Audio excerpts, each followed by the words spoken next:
On the night of the 24th of August, 2001, a fully loaded Airbus A330 with 306 people on board ran out of fuel midway over the Atlantic.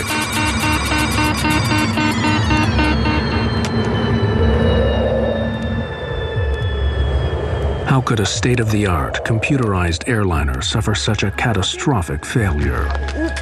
Mayday, mayday, mayday. We have lost both engines due to fuel starvation. We are gliding now. Well, we're now at 30,000 feet at the rate of descent of 2,000 feet per minute. May have to ditch in the water. I need you to put on your life jackets right now. This film investigates what happened to Air Transat Flight 236. This is it. It's over. You're just gonna die in the next 5 to 10 minutes. And the speed's increasing, 203 knots now. It's way too fast. Everybody, I need you to brace. Oh my God!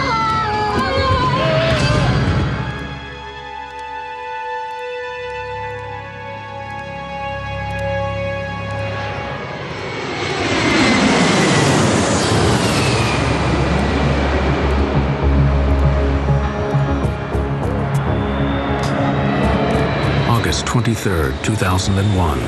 Toronto's International Airport is busy. Air Transat is a charter company that has grown rapidly to become one of the largest airlines in Canada. Midsummer brings fewer business travelers and a holiday atmosphere. Air Transat Flight 236 is bound for Lisbon. Most of the passengers are Canadians visiting Europe or Portuguese immigrants heading home.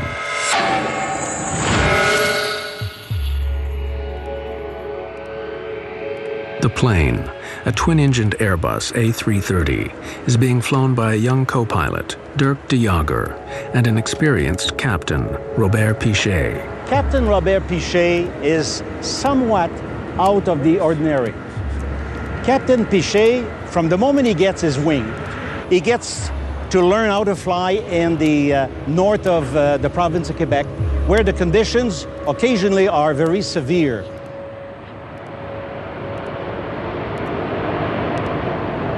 The flight deck of the A330 is ultra-modern. Banks of computers connected to over 100 onboard sensors constantly monitor the operation of the plane. This film reveals how serious problems can arise when the pilots get unusual readings from the computers and begin to distrust them. On this night, the computers assist the smooth takeoff of Flight 236. 236 Heavy, follow A320 Air Canada. Turn left on Romeo and hold short on 24 right. Roger, follow A320 Air Canada, left on Romeo and hold short of 24 right. With the crew of 13, Flight 236 has 306 people on board.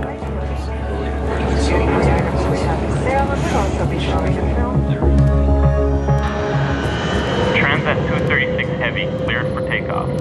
240 at 8, cleared for takeoff, 24 right, Transat 236 Heavy. At 10 minutes past 8, the Airbus A330, loaded with over 47 tons of fuel, left Toronto for Lisbon. V1, rotate.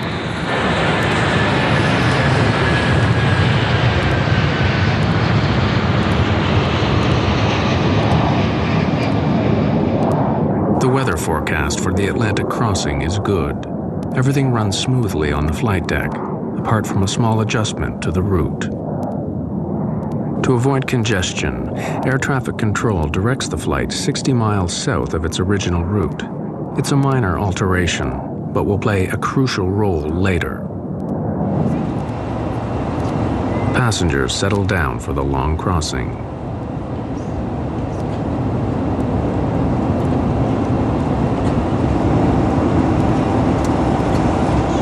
Everything appeared quite normal, and in fact, I had traveled on Air Transat previously and found it not to be very good, and was surprised by the quality of the flight, that it was on time, the plane was newer, and we thought generally it was much better than we had expected it would be.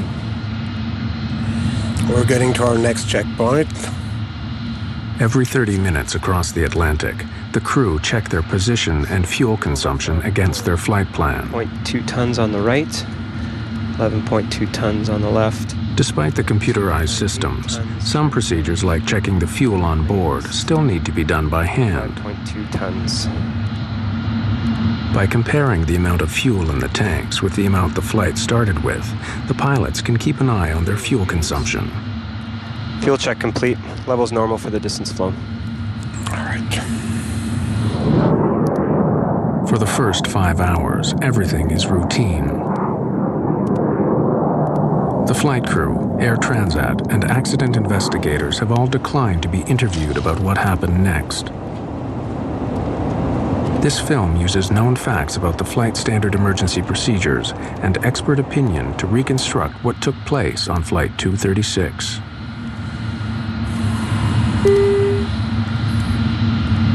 Look, we're getting a warning signal. Oil temp low and oil pressure high on number 2. This warning is the first step in the crisis. Oil pressure is within normal limits on number 1. Number 2 is slightly high. The computer display reveals that the oil temperature is low in engine number 2, but the oil pressure is high. It is a very unusual reading. The pilots are puzzled. I can't see anything here. I'll look in the FCOM. Okay. A low oil temperature indication is normally indicative of bad readings, bad sensor. Oil temperatures don't decrease normally, they increase. A low oil temperature would be of no concern. The high oil pressure is a very strange indication. It's very rare. In fact, I've never actually heard of one. It's only indicative of the contamination normally of the oil with fuel. That's not something that's explained in the manuals. Call the company. The crew contact Air Transat's maintenance group in Montreal. Transat 236 to Mirabel Operations. Mirabel Transat 236. Hi. Hi, we have a little problem. We're getting the warning oil temp low and oil pressure high on the ECAM for engine number 2. There's nothing in the QRH nor the FCOM. Can you help us out? I'm looking in the manual. The ground crew have no immediate solution. The pilots must work it out themselves. They may have been given some advice on troubleshooting to see if that would help. But ultimately, the pilots are up there on their own. They can get advice from somebody 2,500 miles away, but they can't really fix their problems. Suggest you keep monitoring your oil levels and see what happens.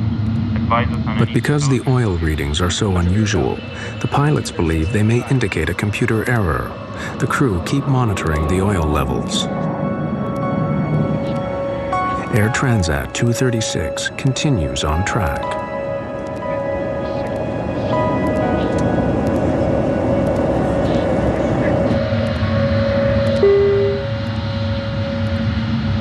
Then, 20 minutes later, a new warning. Fuel imbalance warning. Haven't seen that before. Follow all ECAM action. I have air traffic control.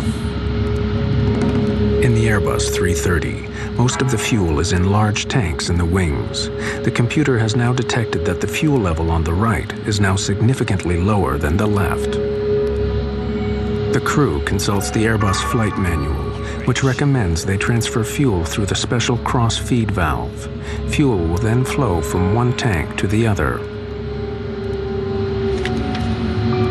But before opening the cross-feed, the pilots must be sure that the imbalance is not caused by a more serious problem, such as a fuel leak.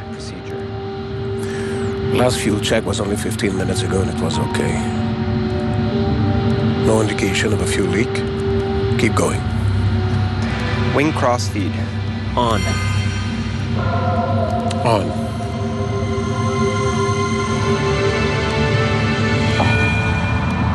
Once you begin a cross-feeding procedure to correct a fuel imbalance, restorative action should commence quite quickly. In other words, the situation would not continue to get worse. It would either stabilize immediately and then begin to correct itself. But the situation is not correcting itself. Unknown to the pilots, there is a major fuel leak in the number 2 engine on the right-hand side of the plane.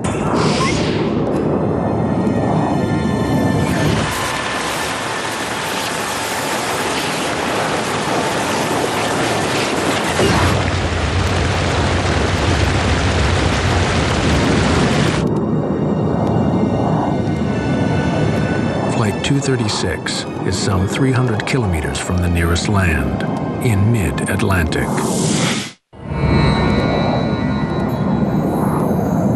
39,000 feet over the Atlantic, some 300 kilometers from land, Air Transat Flight 236 is in trouble.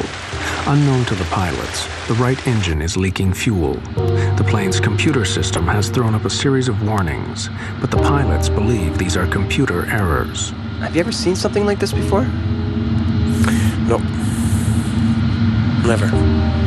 Doesn't make any sense. Yeah, even if there is a leak, it doesn't explain the alarms on the oil system. And everything was okay at the last fuel check at 30 West. Yeah. Bet you it's a computer problem. The task of finding out if there is a fuel leak is made harder by the design of the Airbus systems.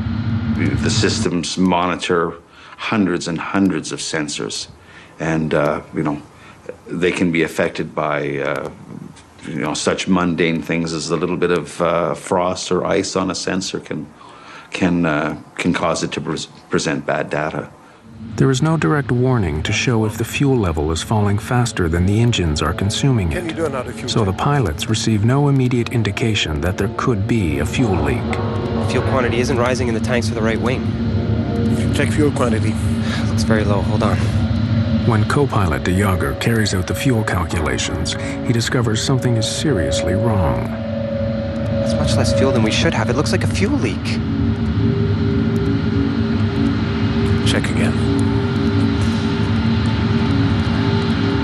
De Jager finds a disturbing difference. According to all the gauges, all the tanks in the right wing are way below the level they should be according to the flight plan, and there's hardly anything in the other ones. What about the trim tank? There's nothing there either.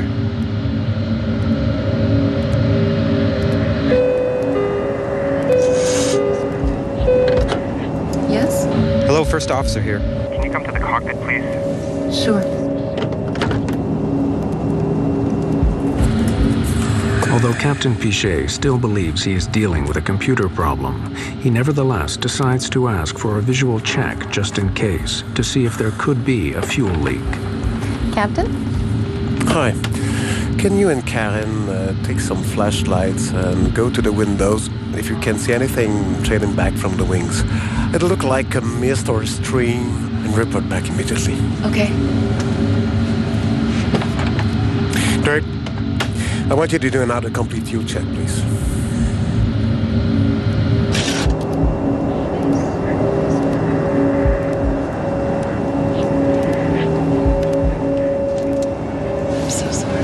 In daylight, the fuel pouring out the back of the wing would have been clearly visible. But in the dead of night, even with a torch, the fuel leaking from the engine is impossible to see.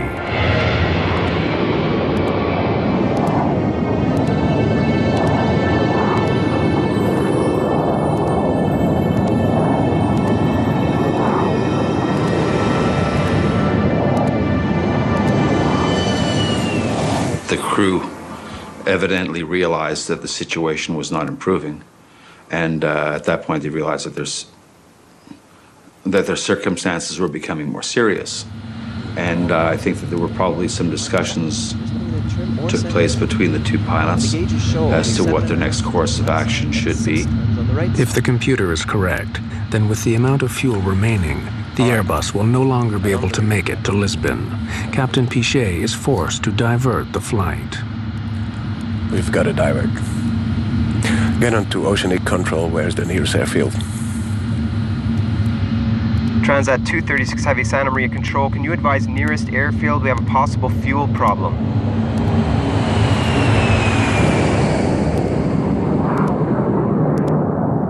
The nearest runway is over 300 kilometers away. With the fuel remaining, Lagesse Military Air Base on the tiny island of Terceira in the Azores should be within reach. Santa Maria Control, Transat 236 Heavy. Proceed 230 flight level 390 direct. 350 miles to threshold. Are you declaring an emergency? Stand by, Santa Maria Control. Not yet. It must be the computer. Transat 236 Heavy, Santa Maria Control. No assistance required yet.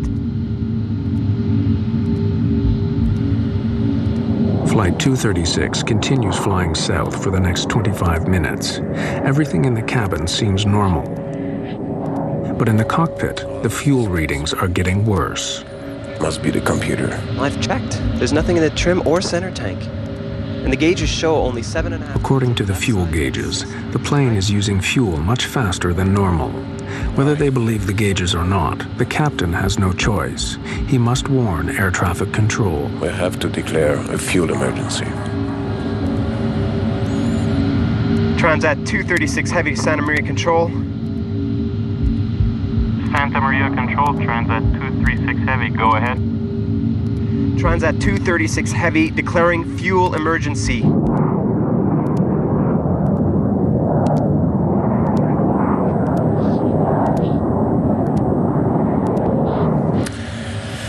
I really hope it's a computer bug.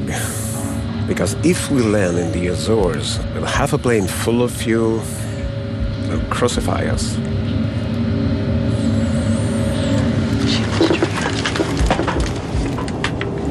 But at 6:13 a.m., less than an hour from the first fuel alarm, the full gravity of their situation strikes home.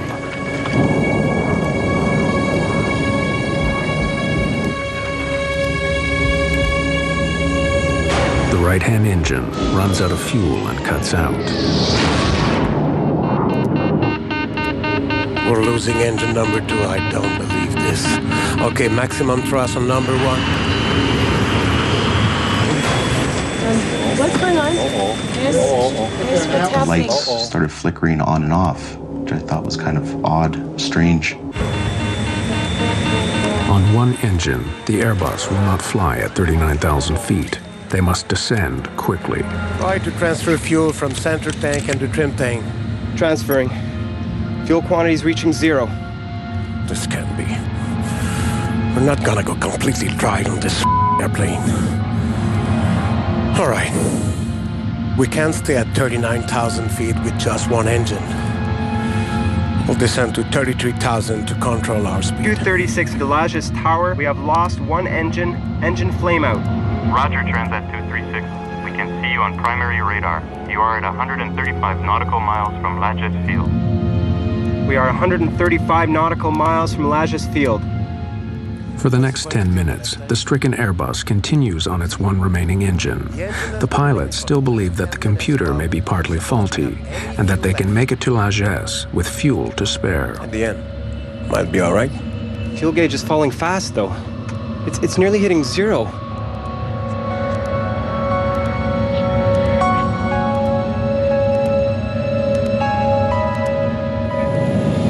But 13 minutes after the right-hand engine cut out, and with 157 kilometers still to go, the left engine begins to fail.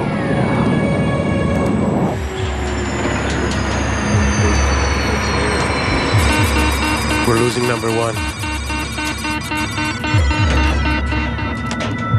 Mayday, mayday, mayday. We have lost both engines due to fuel starvation. We are gliding now.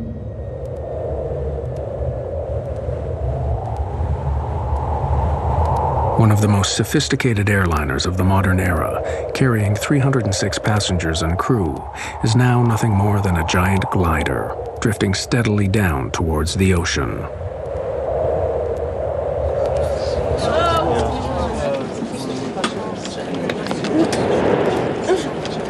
Honey, it doesn't work. Try it. Excuse me, can somebody come? Where's the flight attendant? Hello? You can literally hear a pin drop. The exterior, there was no sound in that plane, in that cabin at all. A lot of people were praying and screaming for God. List of functions we've lost. We have no more stabilizer. Blue and yellow hydraulic. No ADR 2 and 3. No anti-skid. No reversers. Rudder trim. Radio HF 1 and 2. With the loss of both engines, we have no electrical system. If the engines aren't running, the generators aren't running.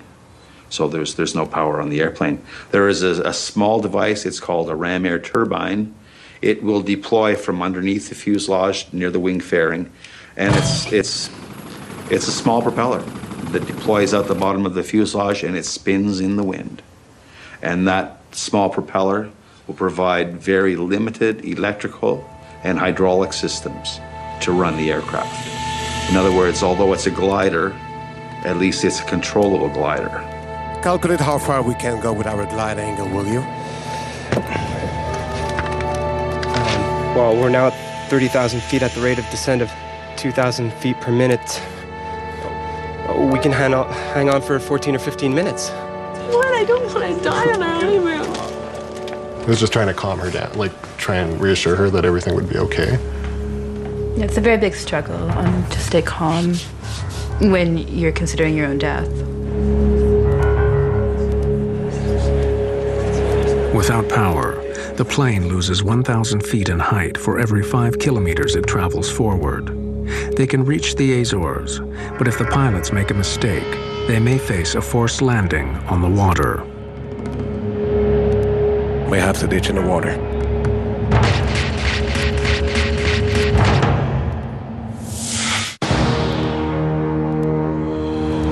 Air Transat Flight 236 is now drifting without fuel over the Atlantic. Although their initial calculations show that the plane should make it to Lagesse, Captain Pichet must now follow standard emergency procedure in a passenger jet over water. Prepare the cabin. The cabin's slowly depressurizing. We need to put our oxygen masks on. The loss of engine power means the cabin will soon depressurize.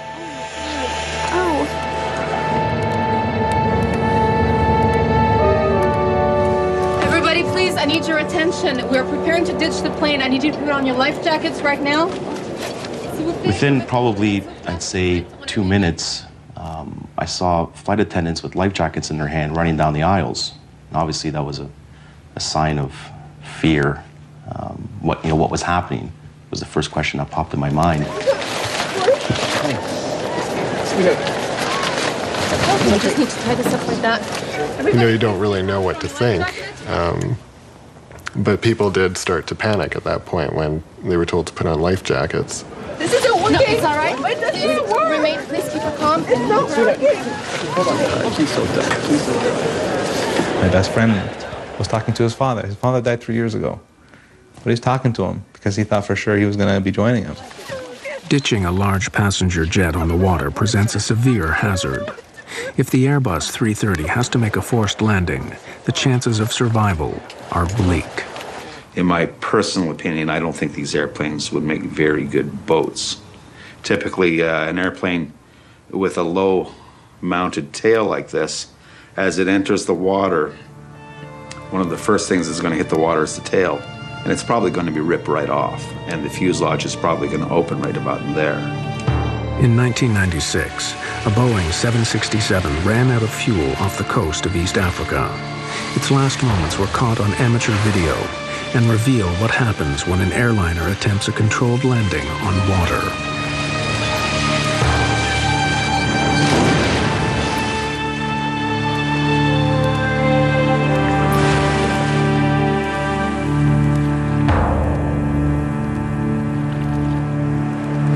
Of the 175 people on board the Ethiopian Airways jet, only 50 survived.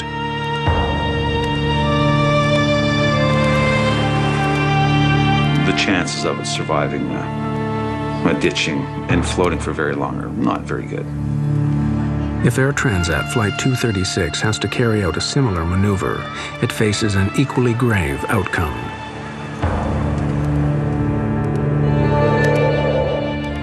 With over 100 kilometers before they reach the Azores, the pilots face a long and difficult maneuver. They need to keep the plane gliding for more than 15 minutes to reach the Azores.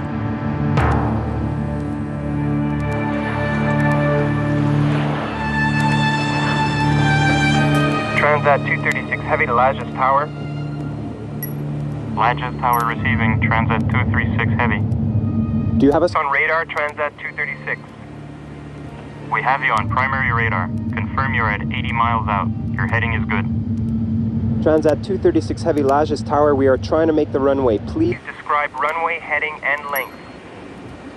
Ladges Tower Transat 236 Heavy. Runway is 33 and 10,865 feet long. Airport dead ahead on your present heading. Please advise when you have it in sight. Transat 236 Heavy. We cannot see the airport. We will tell you when we can.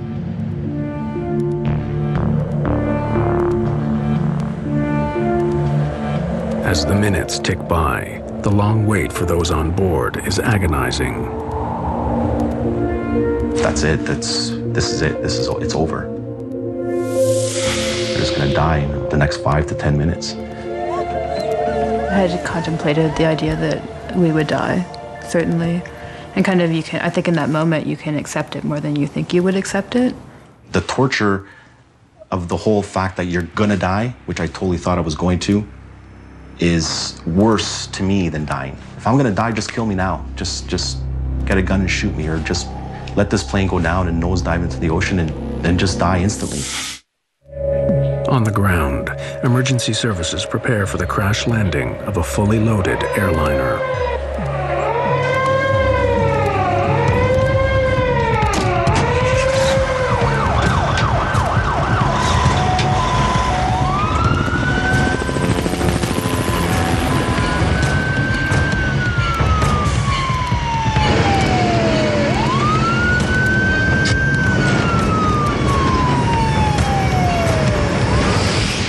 With 20 kilometers to go, the crew now prepare for the most dangerous part of the operation, getting their plane on the runway in one piece. Heavy to Ladges Tower. Do you have our distance from threshold now, and weather, please? Roger, Transat 236 Heavy. You are 8 miles out according to primary radar. Airspeed 280 knots according to our readings. Visibility unlimited. You should have the airport in sight. Negative, Ladges Tower. Until now, we cannot see the runway.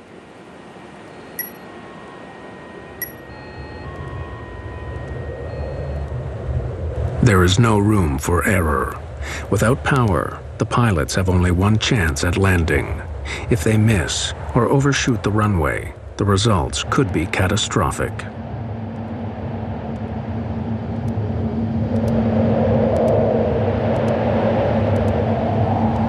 I got it. Just to the right.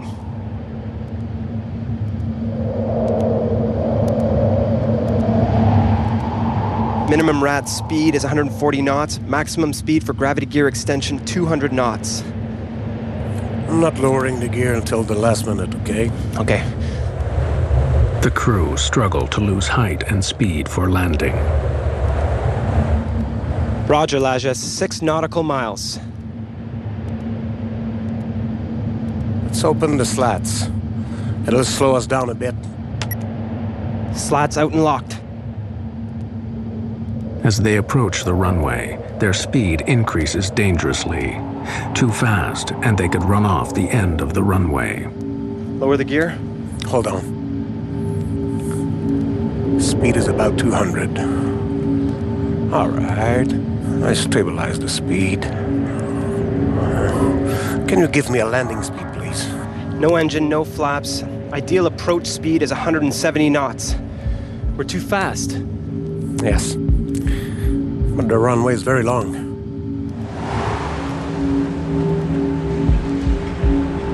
Captain Pichet now performs a difficult series of swerving maneuvers to slow the plane down for landing.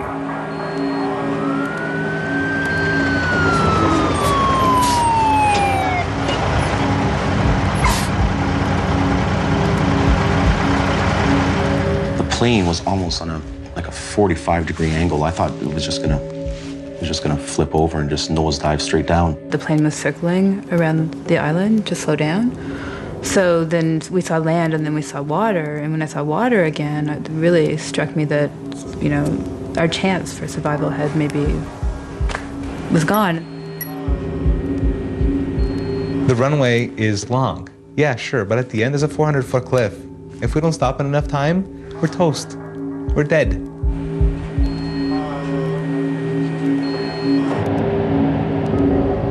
The crew line up the giant Airbus for the final approach.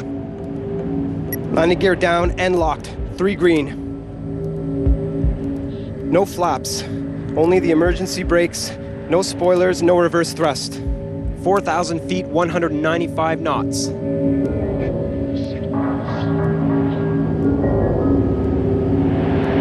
3,000 feet, 197 knots.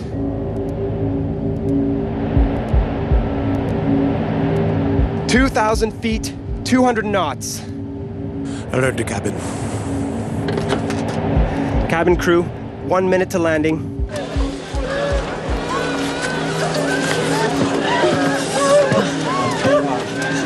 Hang on. Vertical speed at 3,000 feet per minute.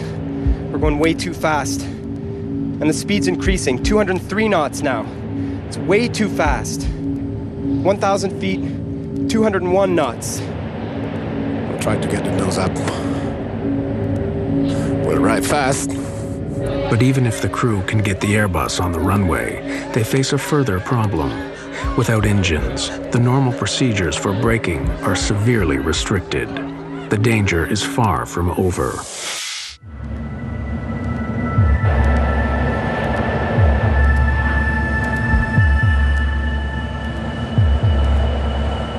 The pilots must land the plane without power and somehow get it to stop.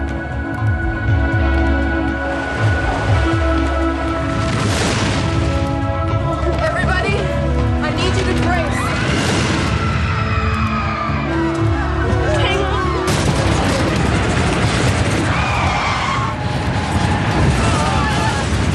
The Airbus hits hard at high speed. The tires have blown! Captain Pichet tries to hold the nose down.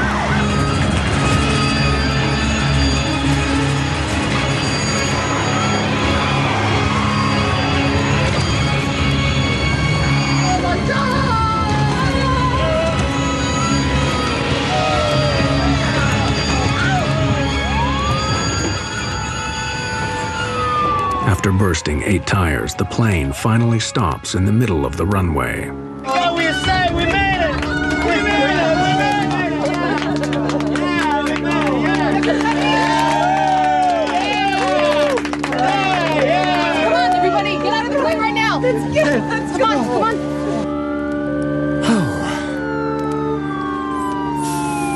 on. Told you we'd make it.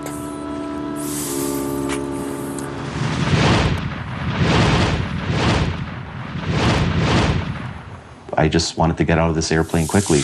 I jumped, I hit the ground hard. I don't think my rear end actually even touched the chute at all. I didn't slide down the slide. I ran down it. And they're just, get out, get out, get out. So you're just running out of this aircraft. What in God's name just happened? I fell down to the ground, literally, and I started crying.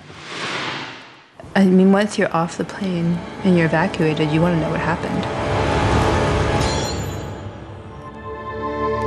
Pichet and de Jager had flown their Airbus without power further than any passenger jet in history. As news of their remarkable achievement spread around the world, they found themselves reluctant heroes. You don't have time really to think about anything else than taking care of the safety of your passenger, you know. That's your main goal, and since we didn't have any engine, the other main goal was to make the landing safely. So at that time, I guess the experience came in, you know, with the help of my colleague.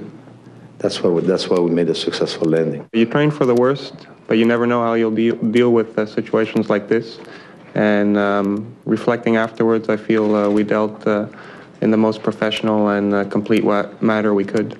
A feeling of being grateful to see all the passengers were okay. You know, something like this happened, you never know what is going to happen really. I mean, you start not to believe it. I mean, makes no sense that a big jet with 2 engines has no more power with 300 people on board, you know. But although the public story was of success, disturbing questions remained. Why had a highly sophisticated airliner run out of fuel? What exactly had happened to Flight 236? Away from the cameras, an accident investigation began immediately by the Portuguese, Canadian, and French transport authorities. Initial checks quickly confirmed that all the fuel tanks of the Airbus were indeed empty. But to lose more than 17 tons of fuel in such a short space of time meant they had a major leak. The question was where? Engineers examined the fuel system, searching for faults in the tanks and the fuel lines. It wasn't long before they found what they were looking for. Just buy the right engine.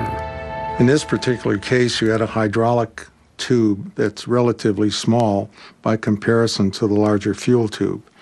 And the hydraulic tube, due possibly to pulsations in the hydraulic system, were abrading against the larger tube. And eventually the larger tube had a leak in it, and the leak, or not the leak itself, but the hole eventually possibly led into a fracture of the tube, allowing this massive fuel flow outside of the engine. The investigators began checking Air Transat maintenance records.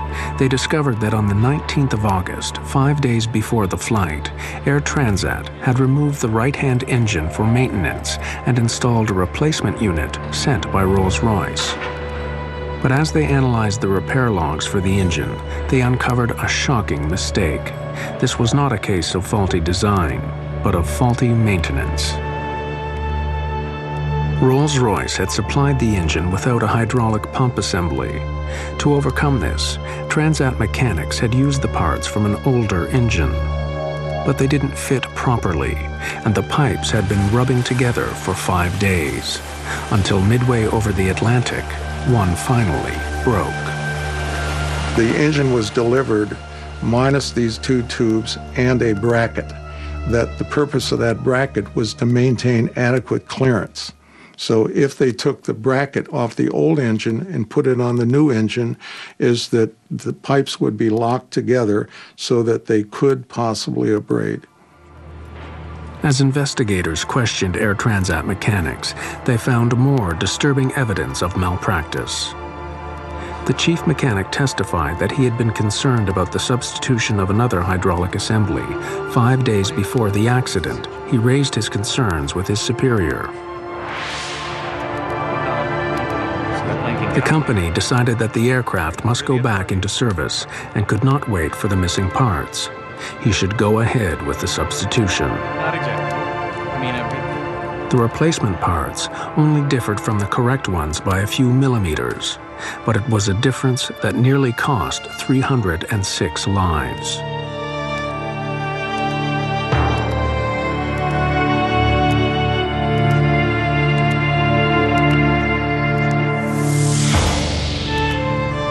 A few days after the accident, Air Transat publicly accepted responsibility for the faulty maintenance. We have to realize that there was a small mistake made in terms of changing the pump. We installed it, but then some pipes, so to speak, were needed to be connected to the pump, and there was a mismatch.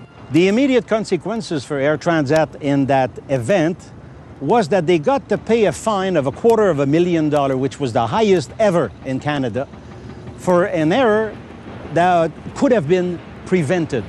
How someone that is supposed to be qualified in their job can put the wrong part onto an engine and risk 300 people's lives is beyond me. This incident is a very strong reminder that regulation is important and safety is important, and lives will be lost in the absence of that. And they're real lives. It's not just, this imaginary figure in your head of 300 people. It's real people who suffer and continue to suffer as a result. If it hadn't been us suffering, it would have been our families. This was by no means the end of the story. Investigators now turned their attention to the cockpit itself. And what role had the crew played in the events of August 24th? Could they have done more to avert the crisis? Key questions remained unanswered. Questions about what happened on the flight deck. The Transport Canada investigation into Air Transat Flight 236 discovered that basic maintenance errors had led to the fuel leak. Air Transat had accepted responsibility and were heavily fined. But the focus now turned on the flight deck and the performance of the crew. What part did they play in the fuel loss? Wing crossfeed. On. On. When the crew opened the cross-feed valve to transfer fuel from the left wing tank to the right, they lost 17 tons of fuel in less than 30 minutes, yet they failed to close the cross-feed valve and prevent further loss. We have lost both engines due to fuel starvation. We are gliding now. In the days after the incident, Captain Robert Pichet and Dirk de Jager were called before the inquiry and asked in detail about their actions. More than 2 years later, these findings have still not been published. What follows are possible explanations for the course of events that night, based on known facts and expert opinion. Oil temp low and oil pressure high on number 2. The warnings of high oil pressure and low oil temperature from the number 2 engine on the right wing would not have led the pilots to suspect there was already a major fuel leak. The indications that were being presented with respect to the oil system would probably not give the crew any indications. They may have questioned what was causing the erroneous or strange indications, but there's nothing certainly in my mind or their training, I think, that would have triggered them to suspect that a fuel system might be involved. Bet you it's a computer problem. But although the pilots thought they had a computer error, the oil warnings were actually correct and were the first indication of a much more serious problem. Fuel imbalance warning. Haven't seen that before. When the fuel imbalance warning came up 20 minutes later, showing less fuel in the right wing than the left, it seemed unconnected with the oil alarms. This could have reinforced Captain Pichet's idea that he was facing a series of computer errors. Do not apply this procedure if a fuel leak is suspected. Despite his doubts, Captain Pichet was obliged to follow Airbus procedure to correct the imbalance. He opened the cross-feed valve. Wing cross-feed. On.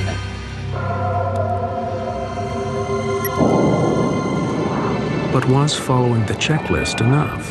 You just can't idly flip switches in response to commands from the computers and anticipate that all will be well at the end of it. Once the checklist is complete, we can sit there fat, dumb, and happy. That's not the case at all. You got to keep second guessing it. Is that right? Did we do the right checklist? Have we got the results that we need? Once the pilots calculated the high rate of fuel loss, they should have suspected a fuel leak.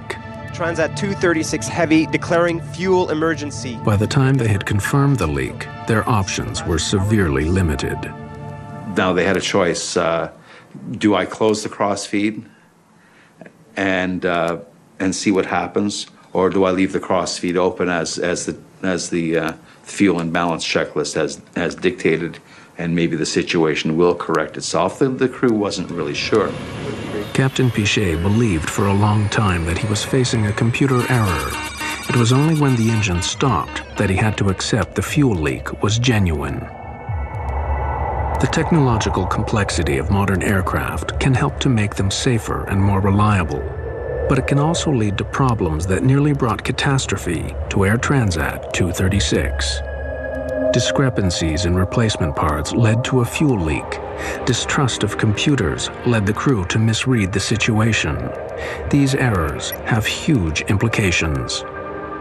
Only because air traffic control initially sent the plane 60 miles south to avoid congestion was it close enough to the Azores when the crisis struck. Otherwise, it would have had to ditch in the ocean.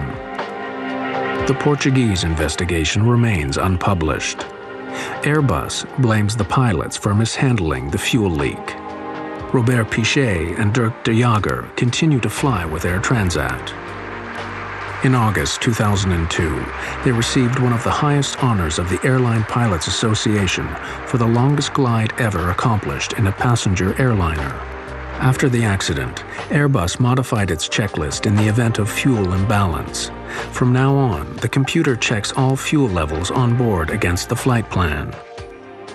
It now gives a clear warning if more fuel is being lost than the engines can consume.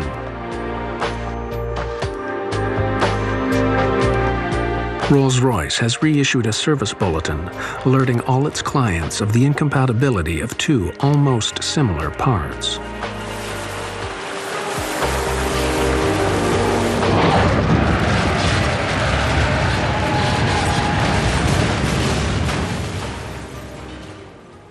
Whatever the circumstances are, the pressure that he was under is tremendous. He got that plane down safely, only blew out 8 of the 12 tires, and saved 300 people.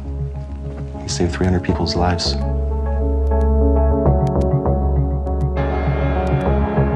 Captain Pichet saved our lives, and whether or not he made an error, or if there was a failure of a computer, it doesn't really matter because we're alive.